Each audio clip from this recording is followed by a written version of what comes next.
This episode is about the experiences of the host and guest. Our discussion is not a substitute for seeking medical advice or formal diagnosis. Please watch and listen with care.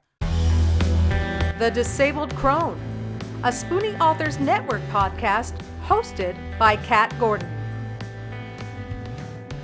Special guest, Arlene Marks, How Our Neurodivergent Brains Influence Our Writing. Hi, I'm Kat Gordon, author, editor, cupcake eater, and welcome to The Disabled Crone. Our topic today will be how our neurodivergent brains influence our writing. And with me is the absolutely fantastic Arlene Marks. Since retiring from the high school classroom in 2012, Arlene F. Marks has written and published 19 books, 12 of them works of fiction. She has 2 more novels coming out this year. The first, a continuation of her Sic Transit Terra series called The Strigoi Deception, and the second is a sequel to her popular paranormal mystery, Weekends Can Be Murder. She has also given writing workshops and presentations to local groups, as well as at major literary conventions, and is on the steering committee for Calling Word 2025, a local event that will be kicking off Ontario Library Week. Arlene lives and writes on the shore of beautiful Nottawasaga Bay, where she dreams of one day being a household name, but will settle for having a well-organized office. Welcome, Arlene! And thank you very much for having me on your show. I love being here. Oh, this is going to be great. I'm so glad we're exploring this topic. I had such a blast with you at When Words Collide 2024, and we're going to have the opportunity to just let our neurodivergent fly today. So, like myself, you discovered you were neurodivergent, ND for short, later in life as opposed to as a child. And for women like us, being of Gen X and boomer generations, as we're called, there wasn't much of a chance for us to get diagnosed as children. So can you tell us what it was like for you, how you felt when you found out that you yourself were neurodivergent? Oh, well, first of all, there was this profound sense of relief. And all of a sudden, my whole life made sense. Oh, I get that. I get that so hard. And it's, funnily enough, having all the coping mechanisms in place, because I found out just a couple of years ago, after 75 years of believing that everybody else was like me, only for some reason they were doing everything right and I couldn't do a damn thing right. Yeah. Yeah. Oh my gosh, you are singing my song. Yeah, and what happened was that I was able to line up all of those horrible memories of all the ways that I messed up in the past and all the times I've gotten strange looks from people or embarrassed myself in public or all the rest of it. And I was able to go, well, yeah, of course.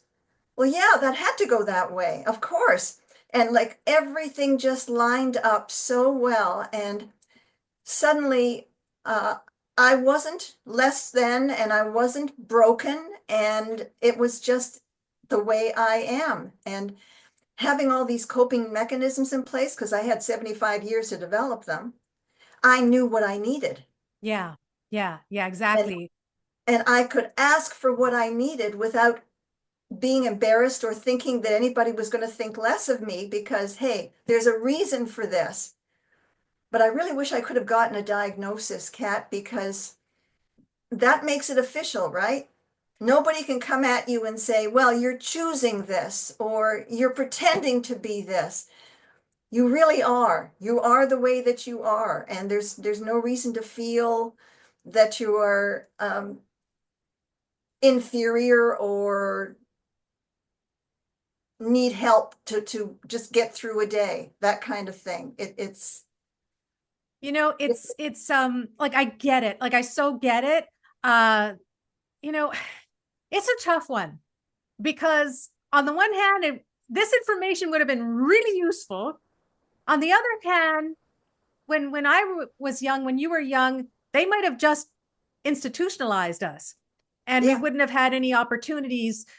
So I have like kind of a love-hate relationship with the whole diagnosis thing. The good news is that in a healthy neurodivergent community, self-advocating community, self-diagnosis or self-discovery is considered valid because we know who we are. And also there are financial barriers and other kinds of barriers to getting diagnosed. So it's tricky. I guess my hope is one day there's going to be a whole bunch of ND professionals out there who will advocate, right, for easy pathway to diagnosis. Oh, But yeah. hey, you know what? You're valid, I'm valid, and we're going to continue, talking about our neurodivergent wonderfulness. So yes, I did mention we were on a panel in When Words Collide 2024 discussing disability representation in fiction. And what I wanted to know was, like, did you one day kind of recognize that you've been writing neurodivergent characters all along without knowing it? Like, did you kind of discover yourself through your characters as well after you understood you were ND? Absolutely. And this is a really beautiful story. When I was a classroom teacher, and towards the end of my career, the last 2 years of my career, I spent in the special education department. And the head of special ed was a friend of mine, and I contacted her and I said, I don't care where you put me, I'm going to be teaching literacy. Very Just, cool. a heads up, because it's important. And she said, you can't scare me, go for it. And she gave me a self-contained class containing students ranging in age from 13 to 21.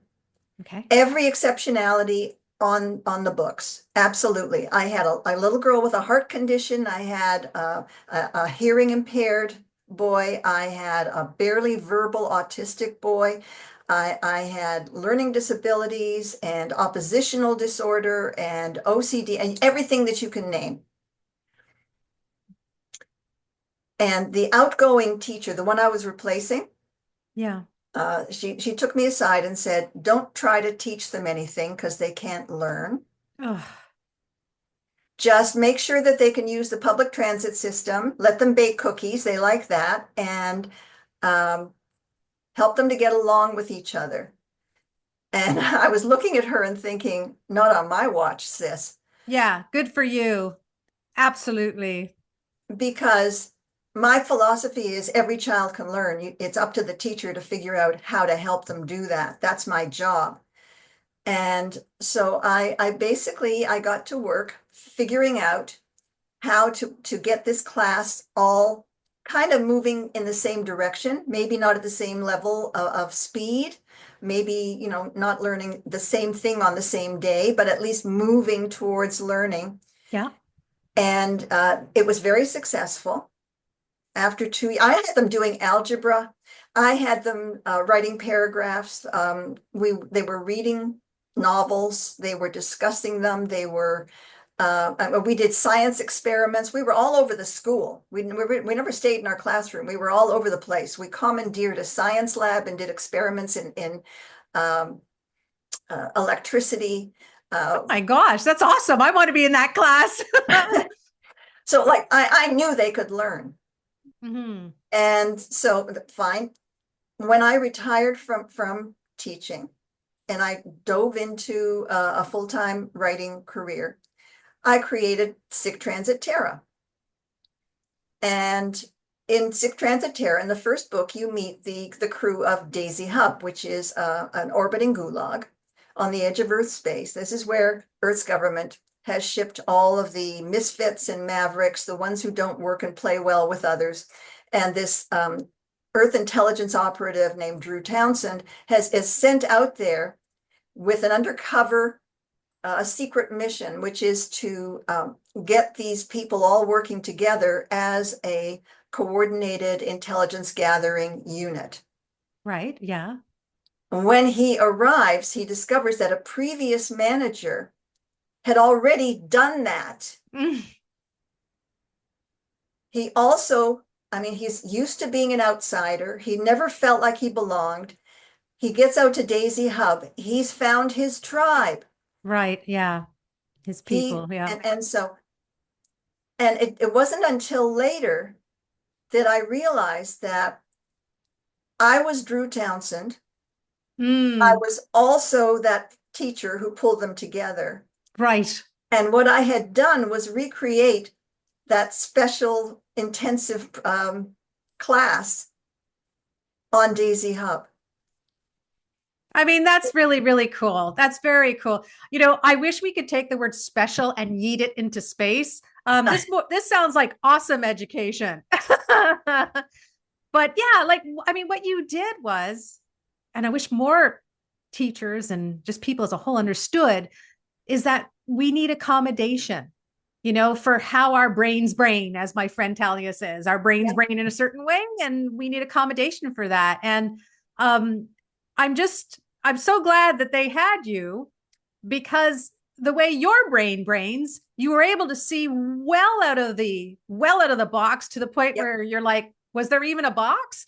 And that's why your class thrived. So I'm so glad that your class thrived. That's a happy story. I like hearing happy stories about school. So I mean, I guess my third question kind of relates to the second question. Do you feel your brain influences the types of stories you write? Like, you have your crew from Sick Transit Terra books. Are there any other works where you found that how you are as a neurodivergent person has helped you craft stories in a certain way? Oh, absolutely. Not just with the characters either, with the structure, the story. I write very complex plots with multiple strands, and everything comes together tied up in a bow. And I do it. I keep telling people I pants my way through, but it's not actually true. What it is most people's left and right brains don't work well together. Mine mine mesh beautifully.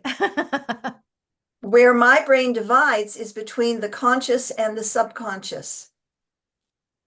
And the subconscious is a plotter, and the conscious is the pantser.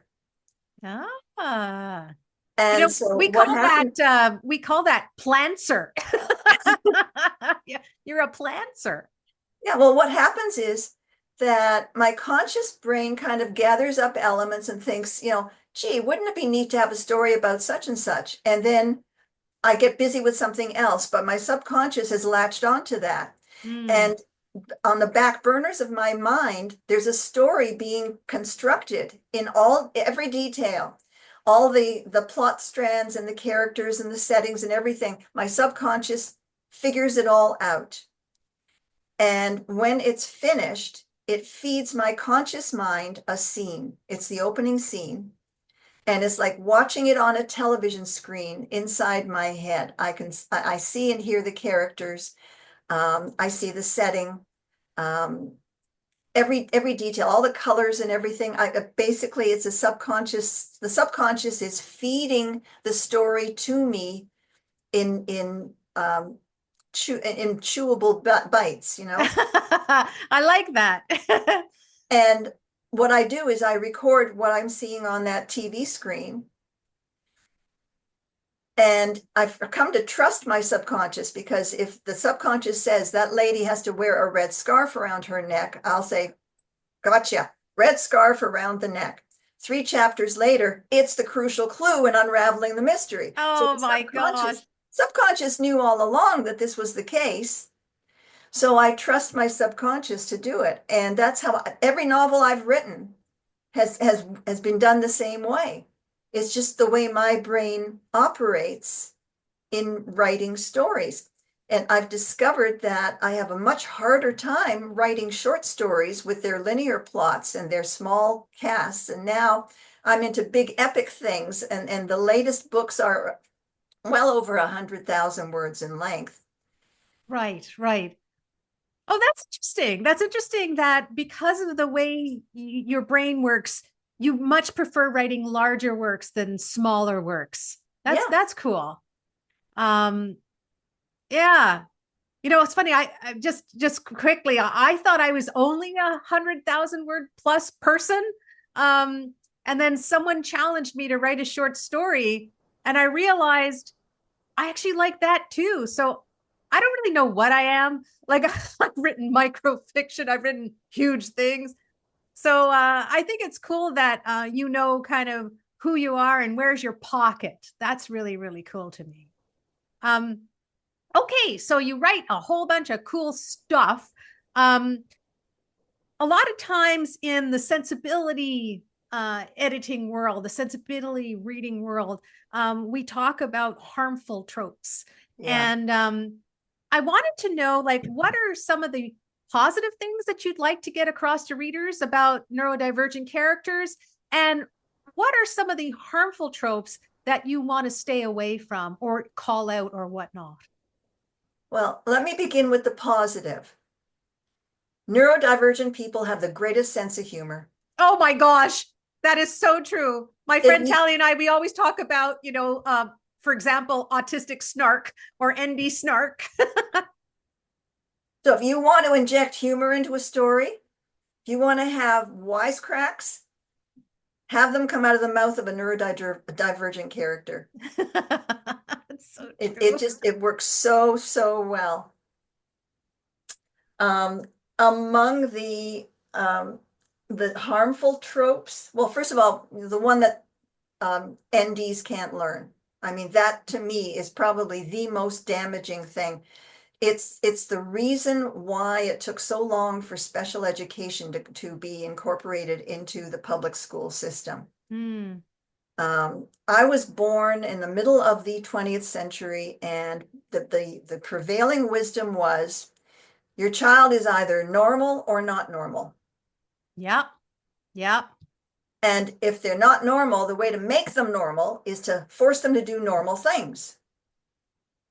Yeah. And in many cases, I would even venture to say most cases, all that accomplishes is to tank the kid's self-esteem and create even further problems. I know it did with me because I've never been really well coordinated. To this day, I cannot catch. Oh, interesting. If some, don't throw me a set of keys, Okay. I okay? won't. They're going to land on the floor.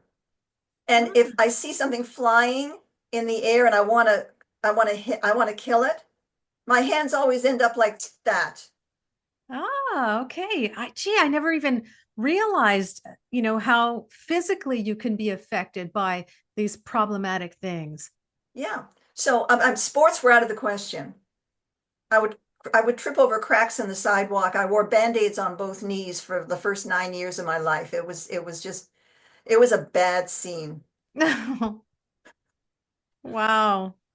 Um, the other and other tropes like that we're all antisocial. Yes. I mean, it's called a spectrum for a reason. I mean, I did have a barely verbal autistic boy in my class, but we found the way to unlock his vocabulary. Hmm. And this was just a beautiful story to tell. I arranged for my class to visit a regional airport Okay.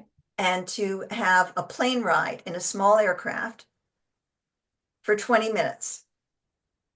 So it's a four-seater aircraft, and there's a pilot, the co-pilot seat, and then a room for two people in the back. And these kids went up in shifts. They had their flight and they came back down.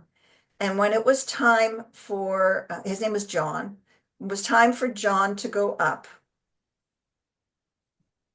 I went up with him because he had to sit in the back Okay. and someone had to be with him just in case. And he had a camera with him. And he was leaning against the window the whole time, not saying a word, had the camera. He must have been taking pictures. I wasn't paying that much attention. I was just watching him. When we got back down onto the ground, he went over to his parents and he could not shut up. He started talking about the trip and what he saw and how he felt and so on. And his parents were just, because they'd never heard him speak this much. Oh, interesting. Very cool. Like an That's what unlocked him. So yeah, yeah, so I mean, we have interests, right? Like I wasn't it's hard to believe, but I wasn't a very vocally verbal child. Um, but I had interests too. Like I would name you every flipping dinosaur and every flipping bird. And I think that's really cool that, you know, I think it's exceptionally cool. Nowadays, we also have other means for people who aren't vocally verbal too, and they can express themselves with other kinds of using other kinds of text-based devices and such. But I thought it was interesting that, you know, somehow something unlocked an interest of John, and he felt that he could choose to talk about it. And yeah, gave him the desire to share. yeah, yeah.